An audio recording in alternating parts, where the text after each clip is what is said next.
Hello everyone, good morning. Welcome back to my channel KM ফ্যামিলির নতুন একটা ভিডিওর সাথে তোমাদের সকলকে অনেক স্বাগত আর অনেকটা ভালোবাসা। খুব ব্যস্তময় একটা সকাল তোমাদের সঙ্গে শেয়ার করতে চলেছি। অনেক ব্যস্ত, সকালের অন্যান্য কোনো কাজে তোমাদের সঙ্গে শেয়ার করতে পারিনি। একেবারে চলে আসছি চাটা খেয়ে একদম বড়মশাইয়ের খাবার রেডি করার জন্য। তো শীত হোক, গরম হোক, বর্ষা হোক, পেট তো আর মানবে না। তো সকলেরই খিদে লাগে আর সকলেরই রুচি মতো খাবারই আমাকে যোগান দিতে হয়। তো দেখো, ওদিকে আটাটা কাই করে রাখলাম আর এদিকে আলুটা ভেজে নিচ্ছে। আটা কাই করলাম তোমার দাদাভাইয়ের রুটি করার জন্য, আর এদিকে মেয়ে খাবে আলু ভাজা দিয়ে আর ঘি দিয়ে ভাত। তো আলু ভাজা দিয়ে আর ঘি দিয়ে ভাতটা মেখে দেবো, ও খেয়ে নেবে। এখন আর ওকে বসে খাইয়ে দেওয়ার মতো না সময়টা নেই। তো সেজন্যই ওকে বললাম তুই মুখটা ধুয়ে ফ্রেশ হ, আমি আলু ভাজাটা করে দিচ্ছি। আর ভাতটা খুব একটা গরম ছিল না, আর এখন যা সিজন চলছে তো তাতে করে আর গরম ভাতের দরকার হচ্ছে না। একটা হয় ভাত গরম, না হলে তরকারি গরম হলে পারে সেটাই দিব্যি খাওয়া যাচ্ছে। আর দুটো জিনিসই যদি গরম হয় না তাহলে আর খাওয়ার জন্য আর আধা ঘন্টা ধরে ওয়েট করতে হচ্ছে।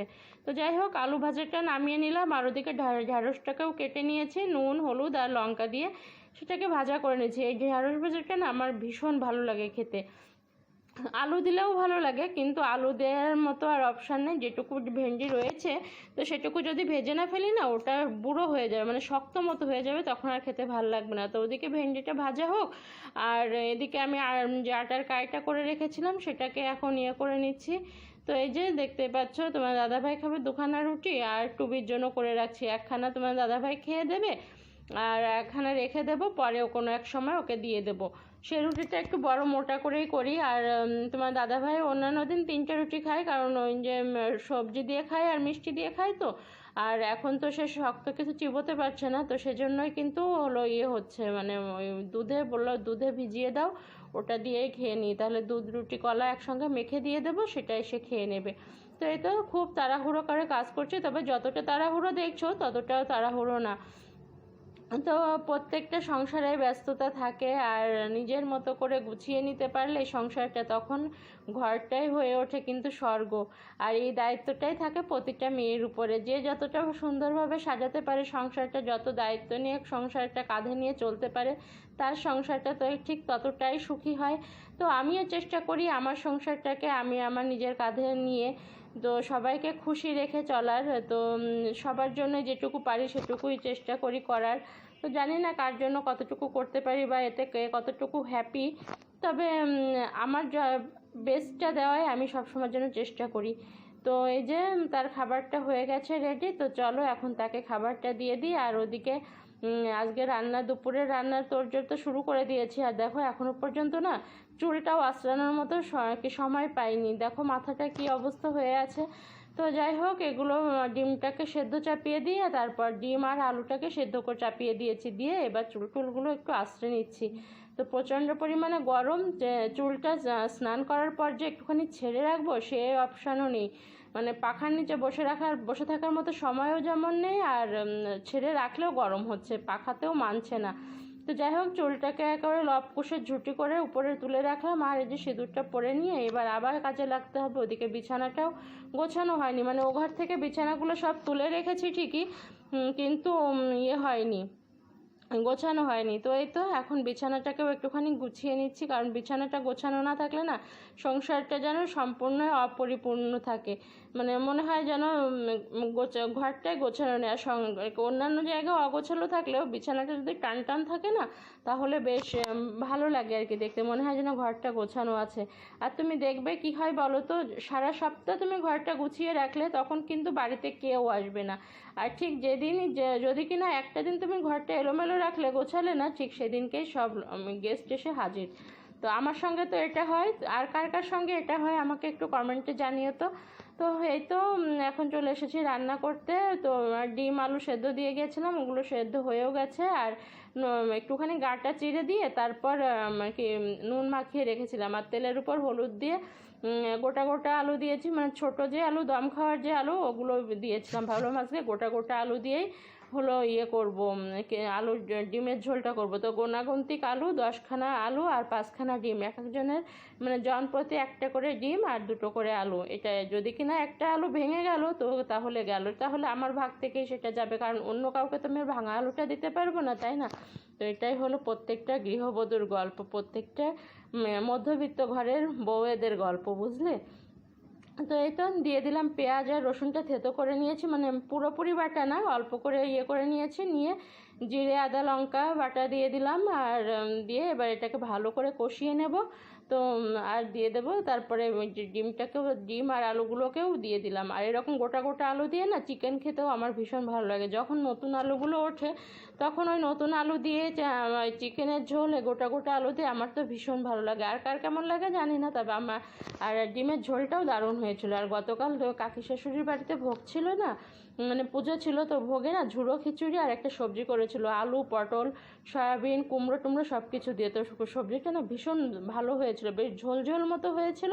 তো ওরকম ঝোল ঝোল করে কখনো সয়াবিন করিনি, তো আজকে প্রথম করছি। আর খেতেও কিন্তু বেশ দারুণই হয়েছিল। জিরে আদা বাটা দিয়ে করেছিলাম, জিরে আদা লঙ্কা কাঁচা লঙ্কা যেগুলো আর কি ঘরে রাখলে না পেকে যাচ্ছে লঙ্কাগুলো, তো সেগুলো দিয়ে ইয়ে করে নিচ্ছি। আর ওদিকে রান্নাটা চাপিয়ে দিয়ে আমি নিচেটাও পরিষ্কার করে নিচ্ছি, কারণ ওখানে সবজি কাটাকাটির কাজ শেষ, আর এখন এগুলোকে পরিষ্কার করে নিতে হবে, তা না হলে এগুলোই আবার পায়ে পায়ে অন্য সব ঘরে নোংরা করবে। তো এই যে এগুলো ভাজা বসে দেখো, এটা কিন্তু ভালো করে ভেজে নিতে হবে। সবজি সয়াবিন এগুলো যদি একটু ভাজা কম থাকে না, তখন দেখবে তরকারিতে টেস্ট হয় না। তো ওই যে মশলা দিয়ে কষিয়ে ঝোল দিয়ে ফুটতে দিয়ে দিয়েছি, আর তার ফাঁকে আমিও বাসনগুলো মেজে নিচ্ছি। কারণ এই বাসন মাজার কাজ বা রান্নাঘর পরিষ্কার করার কাজগুলো না যদি কিনা কি ফেলে রাখি যে রান্না হয়ে যাক পরে করব, তখনও যেন পড়েই থাকে, তখন না আর করতে ইচ্ছা করে না। তো সেজন্যই এখনই মেজে ঘষেও নিচ্ছি, একবারে রান্না হতে হতে রান্নাঘরের কাজগুলো কমপ্লিট হয়ে যাবে। গরমে তো দেখছোই ঘেমে নিয়ে একদম একসাথ হয়ে যাচ্ছি। তো বাসনপত্র তো মাজতেই হবে, আর রান্না করতে করতে আর সকালের খাওয়ার পরেও বাসন কিছু মাজা হয়নি, তো সেজন্য আজকে একবারে সব একসঙ্গে অনেকগুলো বাসন জমে গেছে। এরকমটা না হয় না, কিন্তু এক একদিন হয়ে যায়। যেদিন দেখি সময় পাচ্ছি না, সবজি কাটাকাটির বেশি থাকে, সেদিনকেই বেশি সমস্যাটা হয়। তো যাই হোক, কিছু করার নেই, সব দিন তো আর এক মতো হয় না।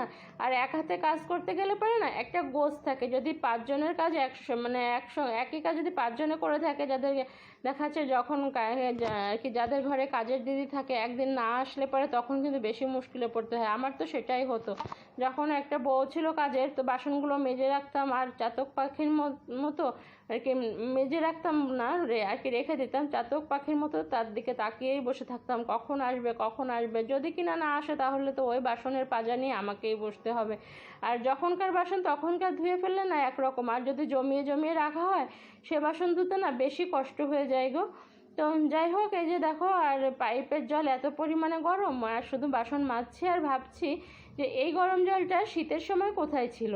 শীতের সময় তাহলে তো আমার সে মনে হয় না যে জলের নিচে হাত দিলে হাতটা কেটে যাবে, এরকম না, তাহলে তো বেশ আরামে আমি বাসনগুলো মাজতে পারি, তাই না? কিন্তু তখন কিন্তু আর থাকে না।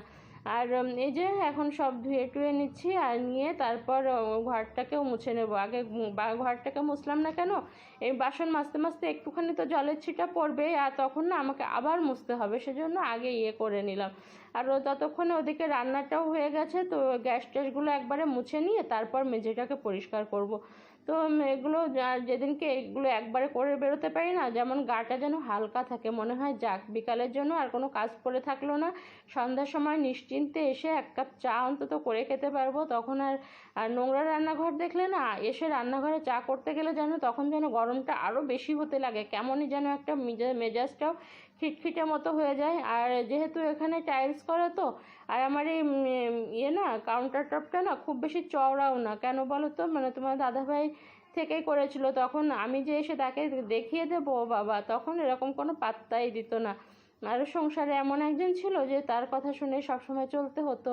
তো সেজন্য মানে তোমার দাদা ভাইয়ের মত মতোই এগুলো হয়েছে। তাহলে আমি যদি পছন্দ করে করতাম, মানে নিজের ইচ্ছা মতো সুবিধা মতো করতাম, তাহলে শেলফগুলো আরও একটু উঁচু হতো, আর কাউন্টার টপগুলো আরও একটু চওড়াও করে নিতাম, আর সিঙ্কটাও তাহলে একদম অতটা কর্নারের দিকে দিতাম না, মানে একটু অন্যরকম হতো, টাইলসগুলোও অন্য রকমের দিতাম। তো যাই হোক, যা হয়েছে, যেটুকু আমার আছে সেটুকুই যেন সারা জীবন আমি গুছিয়ে নিয়ে এভাবেই চলতে পারি, এটুকুই প্রে করো ঠাকুরের কাছে, যেন যে কটা দিন বেঁচে থাকি এরকম সুস্থ শরীরে যেন থাকি, এই কাজগুলো যেন সারা জীবন আমি করে যেতে পারি যতদিন আমি বেঁচে থাকি। তো এটুকুই, কারোর উপর যেন নির্ভর করে চলতে না হয়, আর কারোর উপর নির্ভর করে চলতেও আমার ভালো লাগে না, জানো তো। তো যাই হোক, ঘরটাকে মুছে নিচ্ছি, আর ঘরটাকে মুছে নিয়ে না তারপরে আবার অন্যান্য ঘরগুলো মুছে নিয়েছিলাম। তো খাওয়ার আগেই তো ভাবলাম যে এখন যদি মুছে নিই তাহলে সন্ধ্যার সময় কাজের চাপটা অনেকটা কম থাকবে। তো যাই হোক, ইয়ে করে নিয়ে তারপর হাত মুখ ধোবো, ফ্রেশ হব, আর জল তেষ্টায় যেন গলা বুক ফেটে যাচ্ছে, মানে এত পরিমাণে জল খাচ্ছি তার বলার মতো না। আর ফ্রিজে জল রাখতে দেরি হচ্ছে, তো মানে বার করতে দেরি হচ্ছে, মানে ঠান্ডা হওয়ার অপশানটুকু দিচ্ছে না। একবার আমি বের করছি তো একবার মেয়ে বার করছে। তোমার দাদাভাই অবশ্য নিজে বার করে খায় না, তাকে তো আমিই হাতে করে সব কিছু দিই। তো যাই হোক, এদিকের কাজকর্ম কমপ্লিট, আর এখন এই যে হাত মুখ ধোবো। হাত মুখ ধোবো বলতে ওই যে লিকুইড সোপটা থাকে, তো এখান থেকে হাত মুখটা ধুয়ে নিচ্ছি, নিয়ে তারপরে একটুখানি ঠান্ডা জল খাবো। ঠান্ডা জল না খেয়ে আর পারছি না, মনে হচ্ছে কতক্ষণে জলটা খাবো। আর দেখো, এগুলো না দেখতেও কেমন লাগে, জায়গায় জায়গায় রং টং চটে গেছে। তো তোমার দাদাভাইয়ের অপারেশনটা না হওয়া পর্যন্ত না ঘরের কোনো কাজে হাত দেওয়া যাচ্ছে না। আর এত পরিমাণে গরম যে ডক্টরের কাছে যাবে, ডক্টর দেখানো, হিট অ্যালার্ট জারি করে দিয়েছে। আর খুলনাতে আরও গরম বেশি, তো দেখাচ্ছে 42 ডিগ্রির উপরে তাপমাত্রা চলে যাচ্ছে। তো সেজন্য তাকে ছাড়তেও সাহস পাচ্ছি না ওভাবে। তো যাই হোক, এদিকে তার ভাসুরও অসুস্থ, সব কিছু ভেবে চিন্তে কাজ করতে হচ্ছে। আর এই যে দেখো, ডিপ ফ্রিজ থেকে জল বার করলাম, কারণ কি বলো তো, ওই যে জলটা না ডিপ ফ্রিজে রাখলে একটু তাড়াতাড়ি ঠান্ডা হচ্ছে, তো যার জন্য ওখানে রেখে দিচ্ছি জলটা। আর এই যে সব কিছু কাজবাজ কমপ্লিট। আর এখন চলো রান্নাটাও তোমাদের সঙ্গে একটুখানি শেয়ার করে দিই। আজকে রান্না হয়েছে দেখো, ইয়ে করে দিচ্ছি। আর এদিকে দেখো কত আম কুড়িয়ে রেখে দিয়েছি, কিন্তু কিছু করা হচ্ছে না। ভাবছি সেদ্ধ করে নুন লঙ্কা দিয়ে একটুখানি রোদে আমসি মতো করে, মানে আমসত্ব মতো করে রাখবো, টক টক ঝাল ঝাল লাগবে, তখন খেতেও ভালো লাগবে। আর এই যে রান্নাগুলো চলো শেয়ার করে দিই। ভেন্ডি ভাজা, ভেন্ডি ভাজাও বলি, ঢেঁড়স ভাজাও বলি, কখনো উল্টোপাল্টা হয়ে যায়, কিছু মনে করো না। আর এই হলো গোটা গোটা আলু দিয়ে ডিমের ঝোল, মানে ঝোলও ঠিক না, মানে মাখা মাখা মতো করেছে। আর এই হলো সে আলু সয়াবিন কুমড়ো দিয়ে পটল দিয়ে ঝোল। তো দেখো পাতলা পাতলা করে ঝোল রেখেছি, তো এরকমটা ঝোল কিন্তু কখনো রাখিনি। তো যাই হোক, ভিডিওটা বড় হয়ে গেল। ভিডিওটা যদি এখনো পর্যন্ত দেখে থাকো, তো কিছু ভালো লাগে প্লিজ একটা লাইক করে দিও, কমেন্ট করে জানিও ভিডিওটা কেমন লাগলো। ভিডিও ভালো লাগলে অবশ্যই শেয়ার করে দিও। আজকের মতো টাটা, বাই বাই। আর এই দেখো ডিমের ঝোলটাও কিন্তু খুব ঘন করিনি।